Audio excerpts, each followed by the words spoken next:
तुम्ही कितीही प्रयत्न करा, तुमची त्वचा निस्तेजच राहणार आहे. हिवाळ्यात वाढलेल्या वृक्षतेमुळे, थंडीच्या तीव्रतेमुळे चेहरा डल दिसू लागतो आणि हा डलनेस कमी करण्यासाठी, तेजस्वीपणा म्हणजे ग्लो वाढवण्यासाठी काही उपाययोजना करायच्या असतात. तुम्हाला काही प्रोडक्ट देखील बदलावे लागतात, तुमचं रुटीन चेंज करावं लागतं. तर त्या कोणकोणत्या गोष्टी आहेत ते बघूया. फ्रिक्वेंटली तुम्ही तुमचा चेहरा वॉश करायचा नाही आहे. तुम्ही जितका जास्त क्लिन्झर फेस वॉश वापराल तितकी तुमची स्किन ही एक्सेसिव्हली ड्राय होईल आणि तितका डलनेस वाढत असतो. त्यामुळे त्याची फ्रिक्वेन्सी ठरवून घ्या, कमीत कमी वेळ वापरा. मॉइश्चरायझर वापरताना काळजी घ्यायची आहे. तुमची स्किन जर ड्राय असेल तर तुम्हाला क्रीमी बेस्डमध्ये मॉइश्चरायझर वापरायचं आहे आणि तुमची स्किन जर ऑइली असेल तर तुम्हाला लाईटवेट जेल फॉर्ममध्ये मॉइश्चरायझर वापरायचं आहे.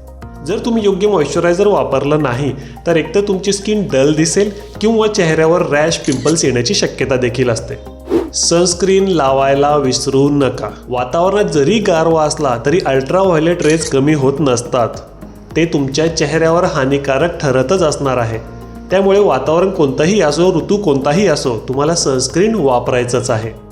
हायड्रेशन महत्त्वाचं आहे. हिवाळ्यात साहजिकच वॉटर इंटेक कमी होत असतं आणि त्याचा फरक लगेच चेहऱ्यावर दिसत असतो, त्वचेवर दिसत असतो. त्यामुळे तुमचं हायड्रेशन मेंटेन ठेवा, जेणेकरून त्वचेवर तजेलदारपणा तुम्हाला दिसून येईल.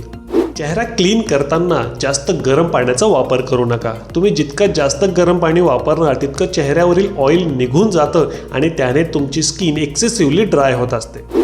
अशा प्रकारे हिवाळ्यात तुम्ही तुमच्या चेहऱ्याची काळजी घ्यायची आहे, जेणेकरून डलनेस कमी होईल आणि ग्लोईंग फेस तुम्हाला दिसायला लागेल.